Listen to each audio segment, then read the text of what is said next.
Did you know that a single move from China could grind U.S. weapon production to a halt? This can completely change the game, and what's coming next is even wilder than you can imagine.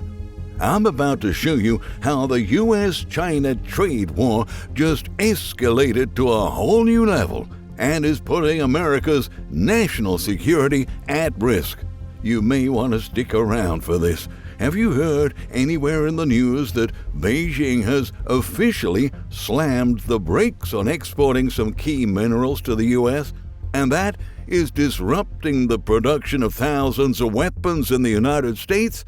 This means America's weapon-making machine is falling apart as we speak, and trust me, it's a bigger deal than people might realize. These are not your ordinary minerals. They're extremely rare and essential for the U.S. military, but China and Russia hold the control over them. So what minerals are these, and why should we care? Well, by the end of this video, you'll know exactly what's at stake. But first, a little backstory. For decades, the United States of America and the People's Republic of China have been in a tug of war. The biggest players in global trade have been throwing restrictions and tariffs at each other like it's a playground fight. But last year, Washington decided to up the ante. The White House added more Chinese companies to a blacklist, cutting them off from high-tech gear as well as from tools used to make semiconductor chips and other software. Their goal? Well, to prevent China from continuing to build advanced tech for AI or military purposes far faster than the U.S. Of course, China wouldn't just sit there and take it. The Chinese government retaliated the U.S. government's measure by banning key mineral exports to America, including rocks like gallium, germanium, and antimony, which are part of the secret sauce behind semiconductors and a ton of military hardware. It's clear now that Washington's strategy has backfired terribly. What is coming next is chaos. Let me break this down to you. You need to understand a bit more about these gems to get a full picture of what's going on. First of all, gallium. It's a little gem used to manufacture all sorts of semiconductors, which are considered the brains of radar systems, night vision goggles, and virtually all electronic products. In 2023, more than 90% of the gallium bought by the U.S. came straight from China, and that's according to the annual U.S. Geological Survey. Let's move on to germanium. Did you ever wonder how soldiers see in the dark or spot heat signatures? That technology is only possible due to the use of germanium. The mineral is vital for night vision and thermal imaging gear, as well as fiber optics for communication systems. Last year, 70% of the germanium the U.S. imported came from, guess where? China. And let's move on to the third of these gems. Antimony. Bullets, explosives, batteries. What do they all have in common? Antimony. Yep, the metal is what powers ammo production in the U.S. And 48% of the world's supply belongs to, once again, you guessed, China. Here's where things start to get crazy. China isn't just the biggest supplier, but the world's dominator of all of them. The Eastern economic superpower cranks out 94% of the world's gallium and 83% of its germanium. Meanwhile, the United States barely mines any of this at home. So when the Chinese government says, "No more," American weapon manufacturers are left scrambling. China's dominance has put America in a tight spot. In fact, it's a national security crisis that not many are talking about. But we are here on Epic Economist. Let me explain. America's national security is at risk.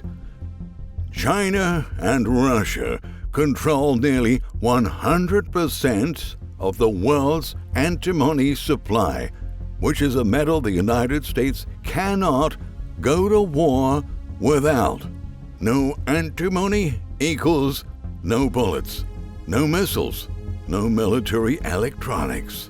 This metal is essential for ammunition, armor-piercing rounds, missile guidance systems, and nuclear weapons. Yet the U.S. produces almost none of it. For decades, the West has relied on China as the dominant supplier, ignoring the growing risk. Now, the crisis has arrived. China just banned antimony exports, sending prices to a record $47,500 per individual ton. The Pentagon is scrambling to secure alternative sources, but the reality is stark. The U.S. military has only, get this, 17 days' worth of reserves left.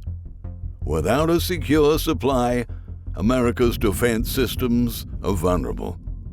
That's where Military Metals comes in. Now, this company, Military Metals, is securing a Western-controlled antimony supply, positioning itself as one of the only publicly traded solutions to this crisis. This resource is based on a Soviet-era historical resource, which is currently being converted to a modern compliant resource. In addition, Military Metals owns 2 past-producing antimony assets in North America, including the West Gold Mine in Canada, which contains surface piles of ore from previous production. With the Pentagon and NATO rushing to secure domestic supply, Military Metals is in a prime position to be part of the solution.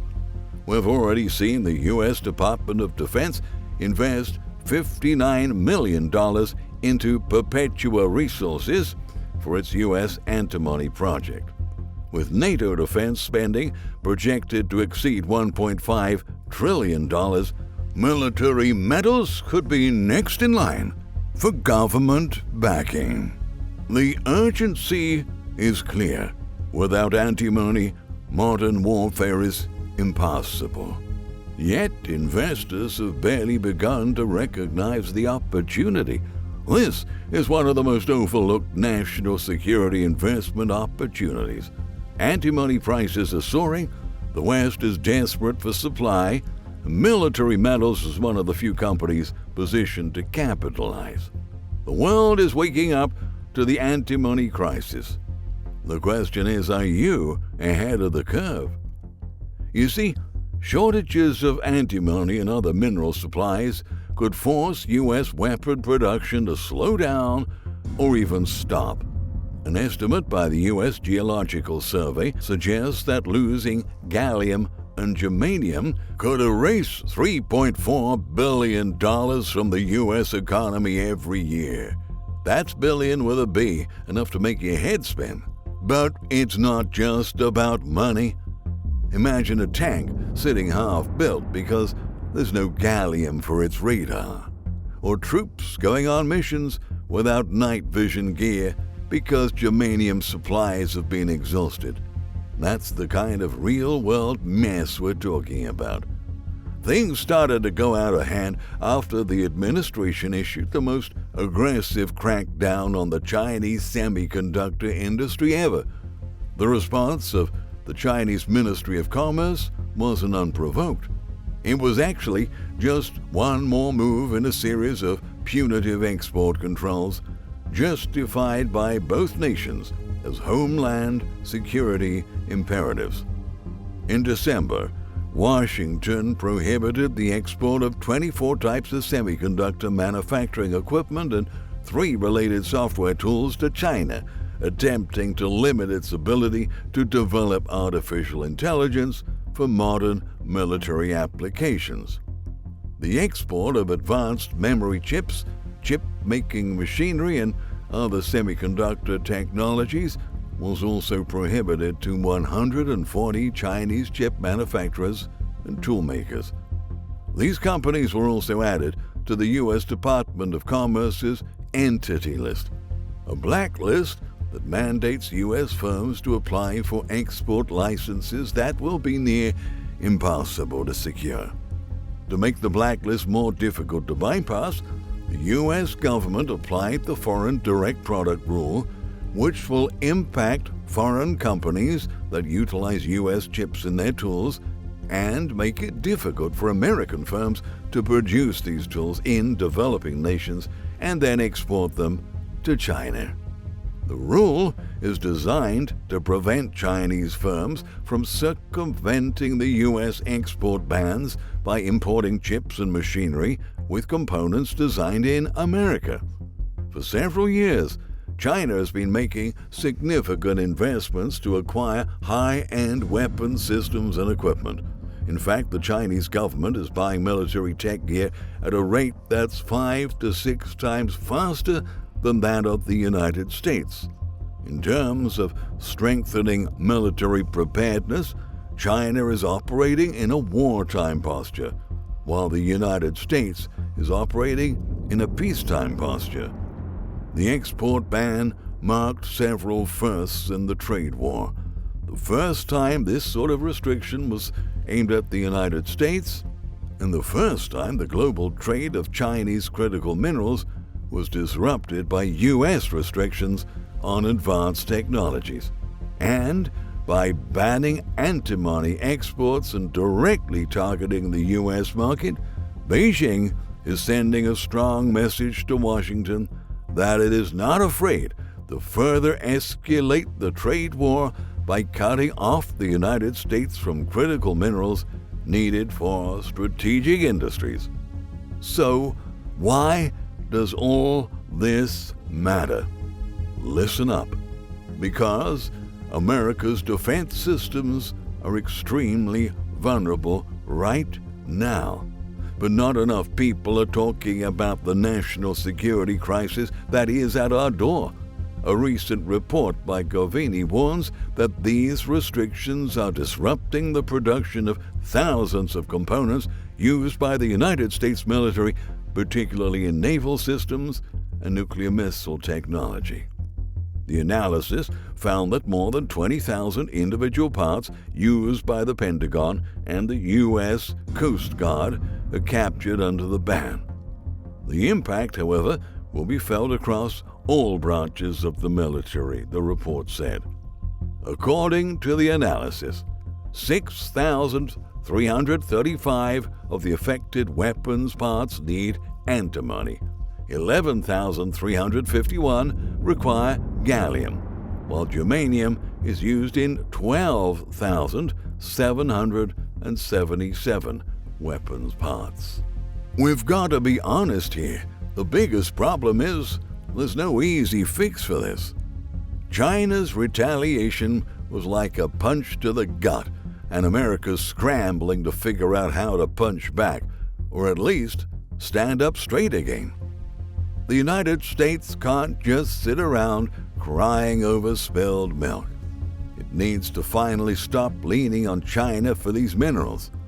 But no matter what path it chooses, it'll take years before a real solution emerges. There is an antimony mine project in Idaho that is being backed by the Department of Defense. Although that sounds promising, it's still in the planning stages. Think years, not months, before it's pumping out ore. Same goes for gallium and germanium. Starting from scratch takes time, resources, and a whole lot of effort. For now, America must search for new suppliers. The Mineral Security Partnership, which includes the United States, Canada, Australia, and 12 other countries, is an association that secures these minerals from places outside China. Canada's stepping up its game with mineral production. Australia's got some decent deposits too. The catch is that to build supply chains like those, you need mining permits, you need shipping deals, you name it. It's not like ordering a takeout.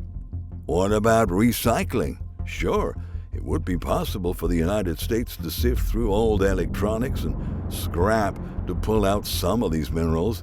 But is there enough? Would it be worth it? Would that change anything? Probably not. The stockpiles America has now is peanuts compared to what it really needs. It's like trying to fill a swimming pool with a water gun. What about other minerals? Can we use other minerals instead? Well, scientists are experimenting with new materials to replace gallium or germanium in military gear, but that's a very long shot too. These minerals are special because they're perfect for the job. Finding something else that works as well is like hunting for a unicorn. The defense industry uses over 700,000 components tied to these minerals.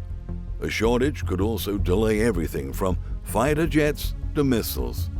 One analyst in the report noted that this ban can cause big disruptions and fatter bills for the defense sector, but if it drags on, it could force the United States to ration these minerals, saving them for tanks and leaving your next iPhone pricier or simply out of stock. That's the price the United States will have to pay for becoming so dependent on China. It should never have relied so much on one single place for stuff it can't live without. This ban is a neon sign flashing brightly how vulnerable America's supply chains really are. One country pulls the plug and suddenly the world's biggest military power is sweating bullets, literally. The military's hurting, the economy's taking a hit, and even your gadgets might cost more soon. Despite all the hurdles, no one can say Americans aren't capable to think on their feet. Back in World War II, when rubber supplies got cut off, Americans invented synthetic rubber to keep rolling. They have a solid track record of figuring things out. But, ladies and gentlemen, at the moment, the United States needs to do more to win this trade war or risk facing the consequences. Thanks for sticking with me on this one. It's a wild ride, and it's far from over. Please subscribe to Epic Economist for more breakdowns on stuff like this. It is crazy out there. But don't worry, I've got you covered. Thanks very much for watching.